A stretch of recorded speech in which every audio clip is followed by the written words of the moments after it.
Alright guys, welcome back to the channel. We're going to do one quick video here in the Nimbus UH1 Huey. I'm getting a lot of questions about how I bind my throttle and my collective and how to get the proper RPM setting for takeoff, because there are a lot of issues. I don't know if they're just small little bugs that are going to be patched out, or maybe there's some driver issues with your individual hardware, but let's go ahead and take a look at it right now as we hop in the cockpit. Alright, in the cockpit of the UH1, we'll come down here and look at our collective stick. There's actually two axes on this collective. We have a throttle axis, which you can see here as I rotate with my mouse wheel. It's kind of hard to see in this light. And then the collective itself. So you can see here now with the sun, the rotor's out of the way, you can see I'm moving the throttle. Now, the throttle is used to manipulate the engine RPM between a low idle and a high idle setting. Now, the Huey actually has an automatic governor, so that when you increase the throttle to full, and you are in the 6600 RPM engine range, which is this green band here, the automatic governor will actually take over and allow you to just control the Huey with use of the collective. Now, if your automatic governor were to fail, you would have to use the throttle in relation to your collective. That's why it's bound right here as a twist grip on your collective, because it's a very important part of helicopter flying.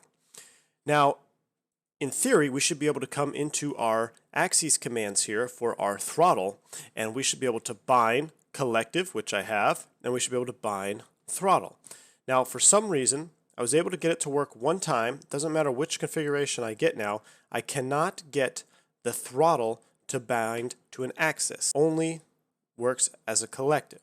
So what we have to do is we have to use our mouse wheel to manipulate the throttle to get the automatic governor to take control so we can get the aircraft airborne. You may be having issues trying to take off, you don't have enough RPM, your engine keeps dying. This is probably your problem. So I'm going to do a quick startup here, and we're going to show you how to get the throttle set. So let's go ahead and turn our battery switch on. Our starter generator is into start. Our non-essential bus needs to be in manual. Inverter is off. Anti-collision light come on, and let's go ahead and turn on our position lights. Next, we must turn on the fuel. Go ahead and turn on our force trim and hydraulics, and now the aircraft is ready to start. The start switch on the UH1 Huey is located behind the collective, and it is not visible to the crew. So for this reason, Nimbus has actually put in a key bind that you can bind with your joystick, which I have bound to this position here.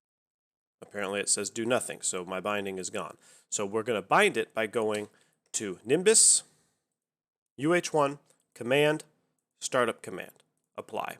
So now, as I press my now bound Startup Command, I have a start switch bound to my stick. Go ahead and press Done. If you don't have a binding, you can also click this invisible hit spot, or invisible click spot right here on the side of the collective. Alright, go ahead and depress the starter.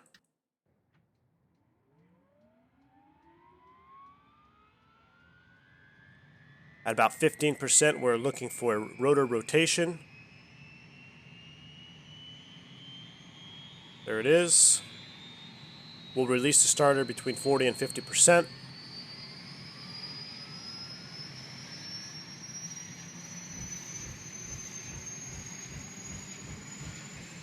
Release the starter.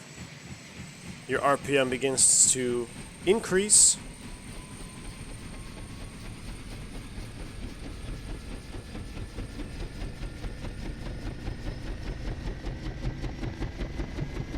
Once your engine RPM begins to stabilize, we can go ahead and move the starter generator into normal on. Normal inverter should come to on. And now the aircraft is powered and ready for the next step. If you attempt to take off from this position, you're going to have issues.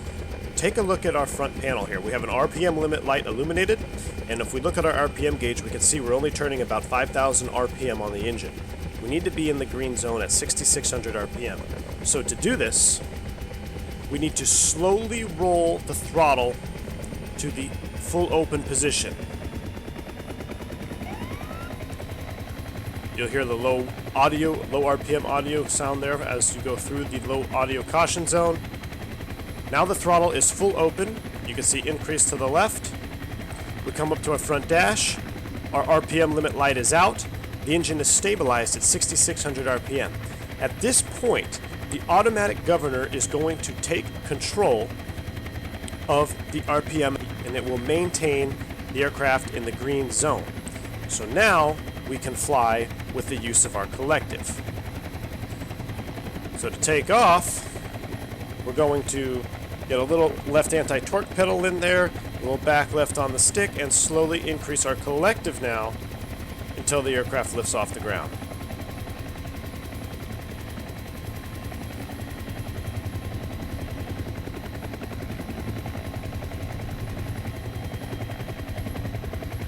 And now you can see that the aircraft is airborne. We're able to take off.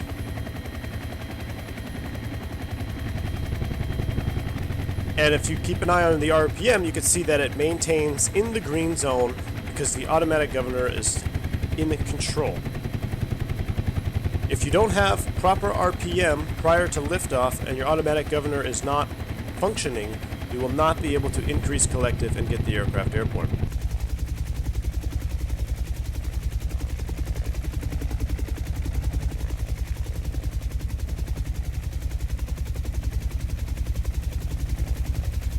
Alright guys, I hope this video has helped you out, and I will see you again on the next one.